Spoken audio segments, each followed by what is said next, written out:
Good evening, everybody. Sammy Thunder here. Welcome back to the channel.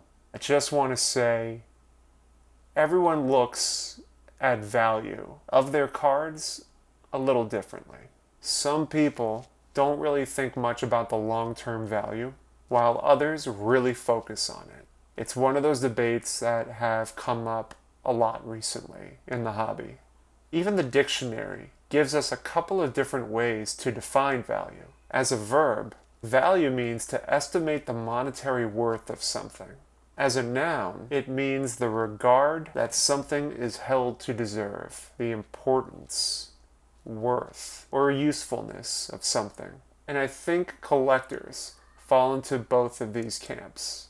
Some may only look at the monetary value, some may only think of it in terms of personal meaning, and some use both definitions to shape how they see their collections. For me personally, I lean much more toward the second definition, the importance, the regard, the meaning. I've always been drawn to cards for their artistry, their design, and the connection I feel when I add them to my collection. Of course, condition, registration, centering, all those things matter. But at the end of the day, the real value to me comes from the beauty of the cards, the thrill of the hunt, knowing I have something truly special, and most importantly, being able to learn from it, the historical value. A perfect example is my 1952 Coca-Cola Willie Mays. I know, I've talked this card to death, but it really embodies what value means to me. I treat this card like it's a T206 Wagner. Now, of course, it's not on that level, but to me, it's one of the most important pieces in my collection. The artistry on it is beautiful. The cleverness of the die-cut style, the bold colors, and then you've got this amazing photo of Willie Mays smiling while holding a Coke. I can be across the room, see that card, and just appreciate what it brings into my collection. If this card drops in value in the future, so be it. It's still a cornerstone for me. As someone who loves rare regional food, beverage, and test issues, it's a card that checks all the boxes. And you really can't put a price on that kind of connection. And the Coca-Cola Maze isn't the only one.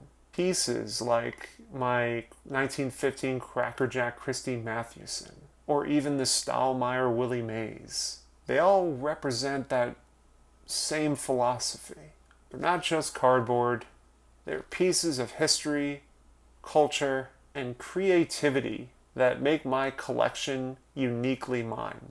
Those cards define value for me far more than whether they go up or down in the next auction. Now, at some point, my cards will be sold. That's just a certainty. I don't have kids, and while my wife supports the hobby, she doesn't collect with me. So at some point down the road, we'll need to talk about how to sell my collection, probably through an auction house, assuming they're still around 40 plus years from now. And trust me, I'm crossing my fingers on that one. But right now, these cards hold a kind of value that no market correction can touch. They represent beauty, rarity, history, and personal connection. That's what drives me. So when I ask myself, what defines value in vintage? The answer is simple. It's not about what someone else will pay. It's about what these cards bring into my life as a collector. And to me, that's priceless. I appreciate you guys watching as always. I'll be back on Friday for more of a collector-focused video. Something for my collection. I'll see what it is, but thank you. Appreciate you guys watching, and I appreciate this community. Have a good night.